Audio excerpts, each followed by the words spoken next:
Time to talk about Q4 releases, okay? Like, Q4 is weirdly busy this year, I feel like. First of all, we need to like caveat that immediately. I cannot believe how many books are coming out in Q4 of this year.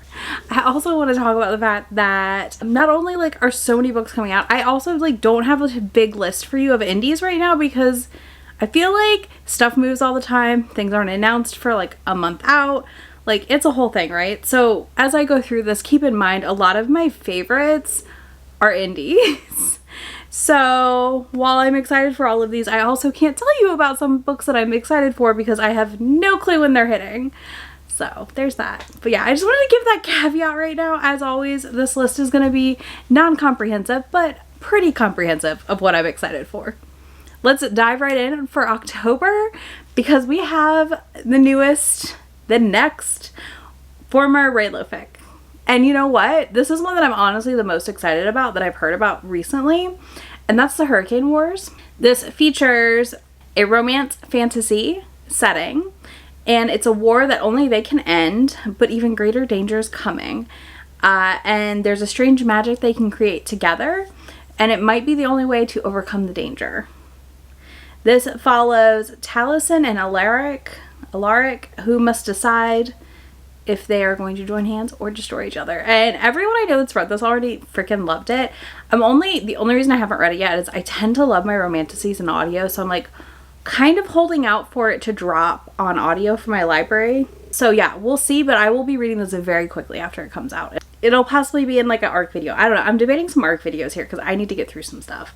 But next we have Snowed In for Christmas. So I read this author's hockey romance and I really enjoyed it. I thought it was fun. And I think the setup sounds so silly. So I'm kind of here for it. This is a sorority mom who ends up having a weird kiss with a football coach at the college. And she ends up snowed in because of the blizzard and he comes to get her and like save her and they get like snowed in together. And I just think that sounds adorable. I also love that it's like this quirky sorority mom because like, listen, that is a job you could not pay me enough money to do. And I do feel like it takes a certain kind of person and that person probably is a little quirky to me and to the rest of us. But yeah, she didn't prep enough for the blizzard because she didn't believe it and he came and saved her and I just like, this sounds adorable. Perfect redemption. Next, we have Wildfire. This is the next book in the Icebreaker series, and I enjoyed Icebreaker. Listen, is it groundbreaking? No. Was it a good time? Yes, it was a good time. So because of that, I'm excited for Wildfire. I know this is a one-night stand turned, oh no, we're working at the same camp, and we're not supposed to fraternize. So I think that sounds really cute. I do think this cover reads a little YA though, which I don't love. On the 10th of October, we have Stars in Your Eyes by Kaysen Calendar. This is Kaysen's adult debut. I am really excited for this. So I'm actually like slowly coming into my like celebrity book era a little bit. Like I don't love them, but there are certain authors I will pick up because there's a couple on this list. So first of all, this is a Hollywood bad boy and up-and-coming actor. Hollywood bad boy shits on up-and-coming actors, says he's a terrible actor. And they have to fake date to fix the publicity issue that has come about from his statements. And I love it. I love a fake date. I like this cover a lot also. I just think this sounds really fun. I do have ARCs of the audio and the ebook, so I'm definitely reading this before it comes out, and we'll have a review up for y'all on Goodreads. Then we have Mistletoes and Mishigas.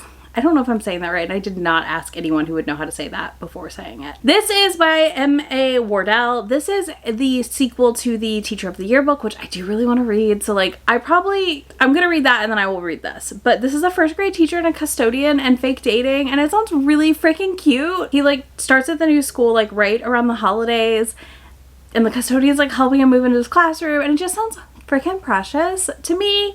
I love these covers. I think they're really well done for illustrated covers, and I'm really excited to check them out. Also, it is a gay man writing about gay men falling in love, and you know what? I love an own representation book. Then we have A Holly Jolly Holiday. This is the sequel to A Merry Little Meet Cute, and I loved A Merry Little Meet Cute. I thought it was really fun. It worked really well for me. So this is an easy, like, yeah, I should read this. First of all, we have 2 fat leads in this one, so thank you. Give me more. And this is another boy band member who is just the funny one, so I'm excited. How could I not be? Like I said, I really liked the first book, and I really enjoyed Julie and Sierra writing together, so I'm pumped. Next, we have on October 24th, Iris Kelly Doesn't Date. This is the 3rd and final book in that series for I forgot what that series is called. You know, the series, whatever it's called. This is a worst one night stand ever turned fake dating.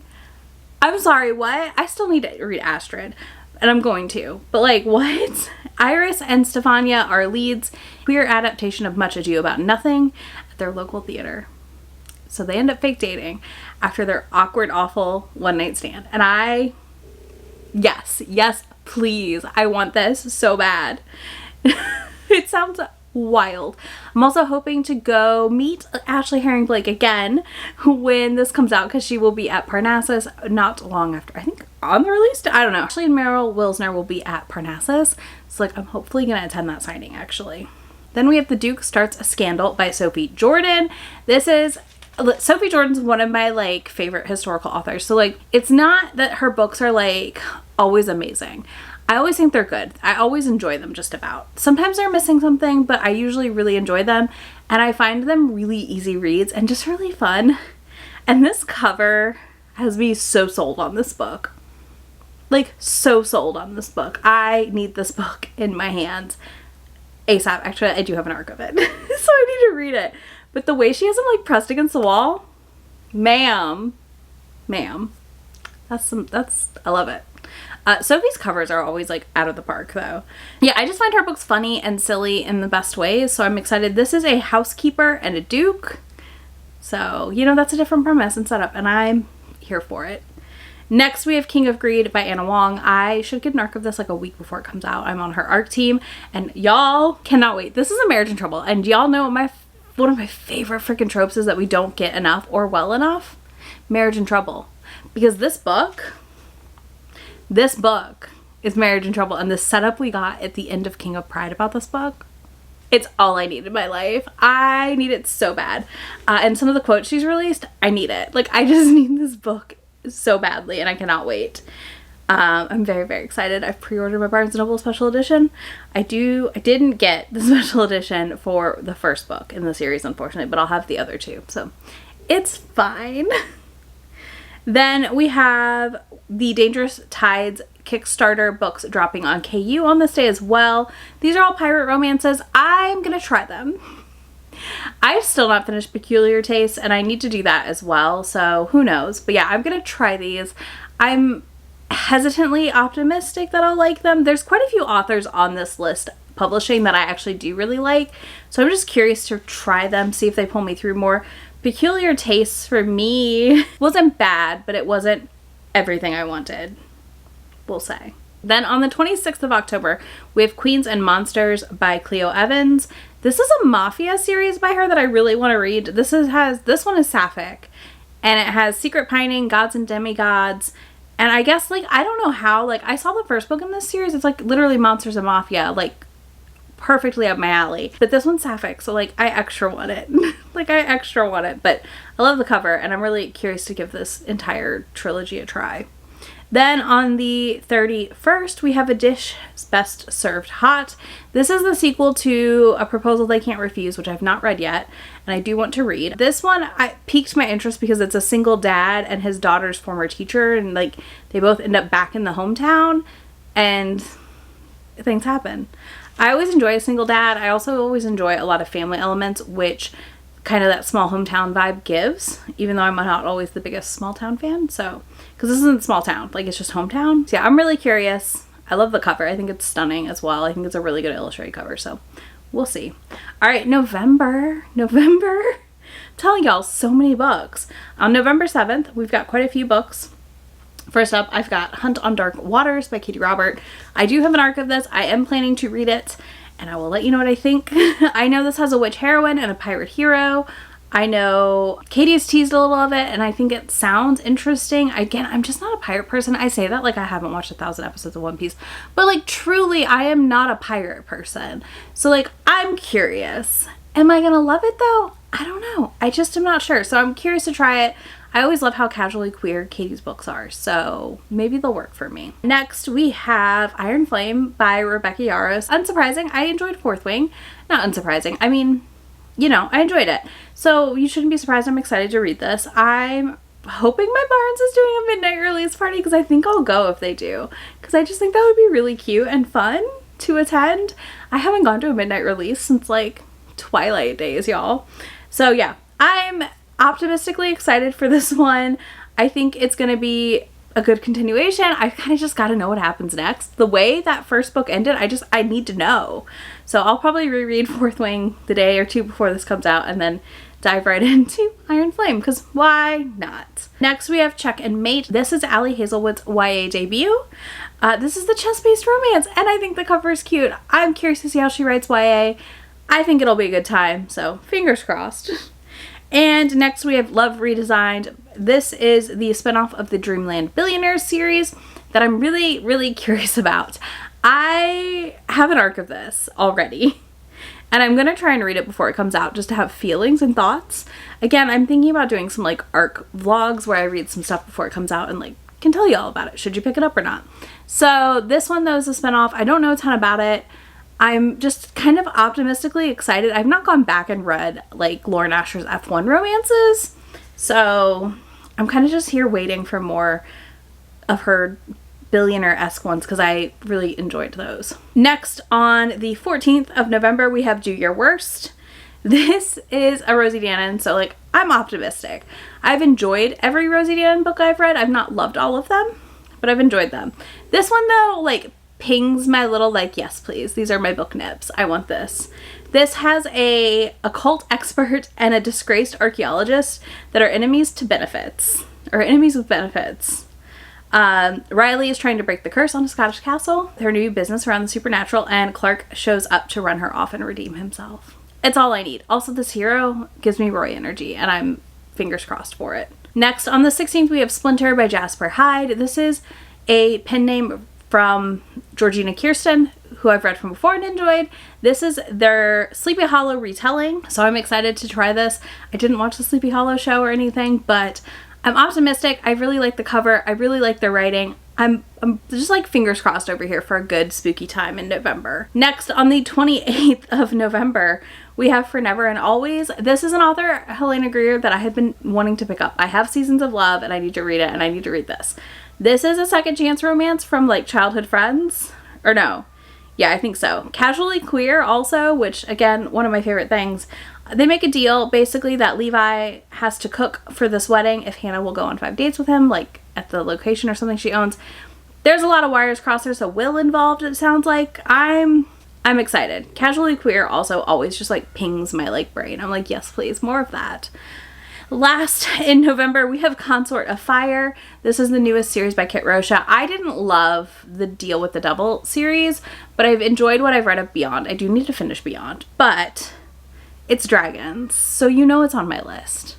I love dragons. I like dragons so much. This is also an Amazon publishing, so I'm hoping we're going to get it first for Amazon Reads and or also get an audiobook really cheap like we did role playing.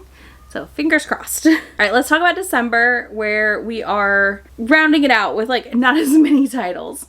On December 5th, we have Raiders of the Lost Heart.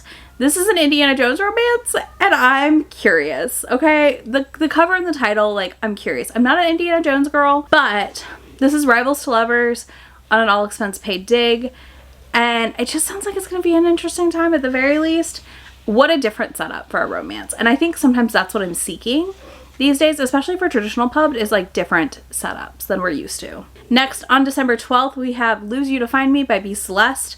This is the next book in the Linden Yu series, which I've only read book 1 of and I really enjoyed, and I would like to read the rest. So this is a turned down marriage proposal breakup, but tragedy sends them back together. And like I said, I really liked B. Celeste in the way in which she interweaves like life stuff into splitting up couples and bringing them together. So I've got my hopes up a little bit here that this is going to be solid, but I also have to finish like 2 other books in the series before I read this one. Next, we have Game On. I did not read The Love Con, and I would like to, but this one has me interested because she is a successful online game personality critic situation.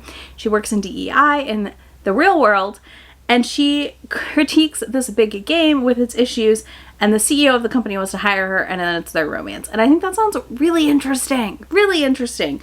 Really different. We've not gotten a ton of game industry romances, which I don't expect, honestly, but I find is an interesting concept because like in a lot of ways I feel like the game industry though it is not an infant, feels like a early puberty teenager with how it feels about things and the way in which it reacts. And I feel like I can say that as someone who has been involved in the games community for a very long time and has stepped back because of those things specifically.